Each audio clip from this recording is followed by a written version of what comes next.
Hello friends. Indian institute of science, जिसे हम ISC भी बोलते हैं, आप सभी उसके बारे में जानते होंगे। आई एम श्योर, अगर आप रिसर्च में हैं या हायर एजुकेशन में हैं तो, because it is one of the top most institute in India for academics as well as research.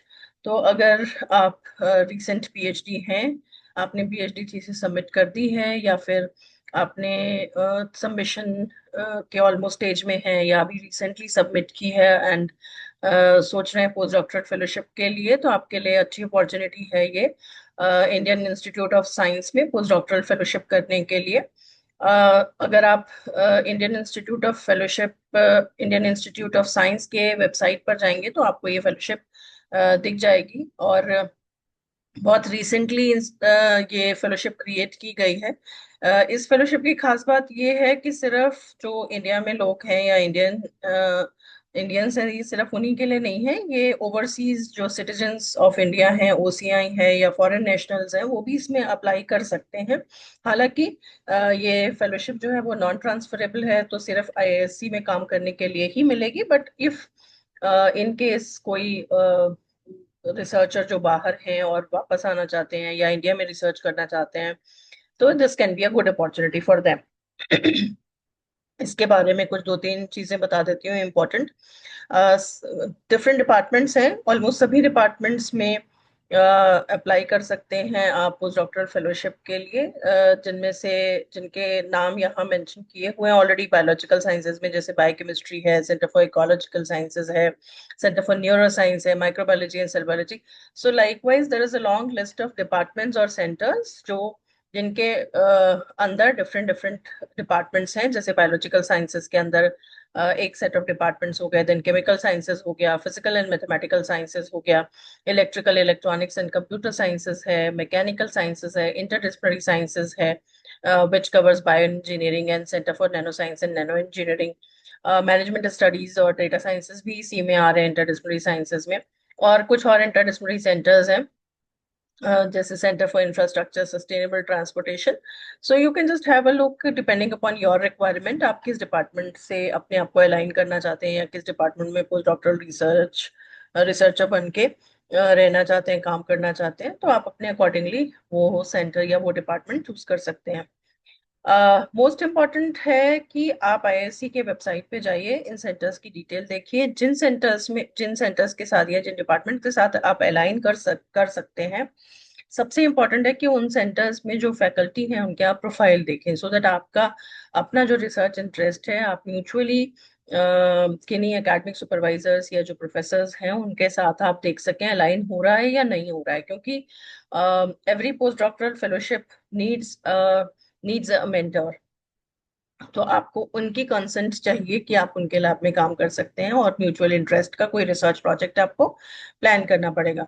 तो उसके लिए आपको वेबसाइट पर जाकर के जितने डिपार्टमेंट सेंटर्स या जो स्कूल्स हैं उनमें आपको देखना पड़ेगा कि आपको कौन सा सेंटर या कौन से सेंटर में या डिपार्टमेंट स्पेसिफिकली आपके इंटरेस्ट का है पर्टिकुलर, और फिर आपका जो रिसर्च फील्ड है। तो ये एक्सरसाइज आपको सबसे पहले करनी है। अब मैं क्वालिफिकेशंस बता देती हूँ, जो मैंने आपको बता ही दिया ऑलरेडी, कि आप पीएचडी आपने सबमिट की हो, और या फिर सबमिट करने वाले हैं आप, तो प्रूफ ऑफ सबमिशन आपको थीसिस सबमिशन का आपने देना है। आपका वाइवा नहीं भी हुआ और सिर्फ आपने थीसिस सबमिट करी हो तो भी आप अप्लाई कर सकते हैं। और दूसरी रिक्वायरमेंट है कि 32 ईयर्स से ज्यादा आपकी एज नहीं होनी चाहिए, तो मतलब आप रिसेंट पीएचडी हो।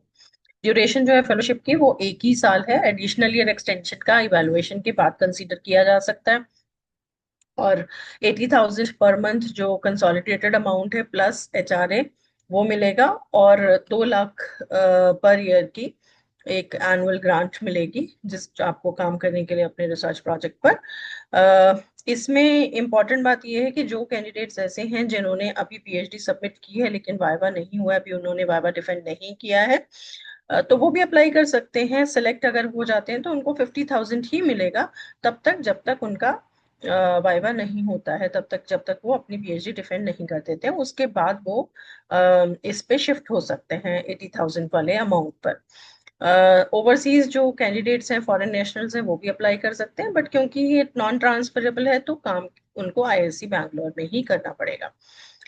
सारी इंफॉर्मेशन आपको अपनी करेक्ट देनी है, अपना प्रेफर्ड डिपार्टमेंट या जो भी आपका प्रेफर्ड सेंटर है वो आपको बताना होगा। अप्लाई कैसे करना है? अप्लाई करने के लिए first and foremost important requirement क्या है कि आपको किसी भी, as I have mentioned already, किसी भी प्रोफेसर, फैकल्टी या मेंटोर जिन्हें भी आप बनाना चाहते हैं, जिनके साथ आपका रिसर्च इंटरेस्ट अलाइन कर हो रहा है, उनसे पहले आपको एक कंसेंट लेटर लेना है या एक कंसेंट का ईमेल लेना है उसके, क्योंकि वो आपके जब आप एप्लीकेशन सबमिट करेंगे तो उसकी उसके साथ आपको सबमिट करना पड़ेगा। उसके साथ आपका सीवी होना चाहिए जिसमें आपके सारे पब्लिकेशंस की लिस्ट हो, पीडीएफ होना चाहिए आपका, 2 या मैक्सिमम एटलीस्ट 5 तक आपके इंपॉर्टेंट पब्लिकेशंस आपको अपलोड करने होंगे, प्रपोज रिसर्च प्लान। तो प्रेफरेबली जिनको आप चूज करें एज मेंटर, उन्हीं के साथ आप मिलकर के अगर रिसर्च प्लान बनाएंगे तो ज्यादा अच्छा रहेगा, up to 500 words. Consent letter या ईमेल चाहिए आपको फैकल्टी मेंबर का। देन पीडीएफ आपको चाहिए अपने पीएचडी डिग्री सर्टिफिकेट की, अगर आपने अपना डिफेंड कर लिया है तो, और नहीं डिफेंड किया है अभी, सिर्फ सबमिट किया, तो सबमिशन का सर्टिफिकेट आपको चाहिए। कोई और रेलेवेंट इंफॉर्मेशन जो आप देना चाहें वो भी दे सकते हैं। इंटरेस्टिंगली इसमें आप थ्रू आउट द ईयर कभी भी अप्लाई कर सकते हैं, लेकिन जो रिव्यू होंगी एप्लीकेशन वो क्वार्टरली रिव्यू होंगी, मतलब एक 31 मार्च तक होगी, फिर देन 30 जून तक होगी, देन 30 सितंबर, देन 31 दिसंबर। सो आई एम अज्यूमिंग कि 30 जून वाला अगर अभी रिव्यू हुआ है तो नेक्स्ट जो साइकिल है 30 सितंबर वाला, अगर आप अभी सबमिट करते हैं अपनी एप्लीकेशन हफ्ता 10 दिन 15 दिन के अंदर, तो मोस्ट प्रोबेबली 30 सितंबर वाले साइकिल में आपको कंसीडर किया जाना चाहिए। और विद इन 6 वीक्स आपको अपना जो डिसीजन है इस ड्यूरेशन के बाद, आई एम अज्यूमिंग दैट कि 30 सितंबर अगर है तो उसके 6 वीक्स के बाद मोस्ट प्रोबेबली आपको अपना डिसीजन आईआईएससी बैंगलोर बता देगा। कोई और अगर आपको इन्फॉर्मेशन है तो यहाँ पे ऑफिस एड्रेस दिया हुआ है ऑफ डीन ऑफ डिविजन्स का, उनका ईमेल एड्रेस है, फोन नंबर है, आप उनसे कांटेक्ट कर सकते हैं। सिलेक्शन प्रोसेस क्या है? सिलेक्शन प्रोसेस में आपको अप्लाई करना है रिव्यू डेट से पहले, फिर आपकी स्क्रीनिंग होगी एप्लीकेशन की, and small set of applicants will be called for an interview either in person और over video conference before a final decision is made. So आपका एक स्मॉल इंटरव्यू भी हो सकता है आइदर ऑनलाइन और ऑफलाइन, जो भी आपकी selection committee decide करे. So it's a very nice opportunity, not only in sciences because interdisciplinary fields भी cover कर रहा है, computational and data sciences, management studies. So a lot of people from even engineering background or जो not only chemical, physical sciences, uh, every almost all departments or all centers are covered under this postdoctoral fellowship. So a lot of you can get this opportunity and try to utilize this opportunity because it's a very renowned institute, and not only in India, throughout the world. So it's a good opportunity, and some of you who really want to be in research and wish to continue in research, this can give you a platform to rise further. I hope some of you would certainly try to fill this up, and in case you get this fellowship, and आपको ये information के बाद अगर वो fellowship आप भर रहे हैं और मिलती है तो मुझे जरूर बताइएगा अपना कमेंट दे करके, because that will be very motivating for me and I will be very happy for you. Thank you very much and wish you the very best.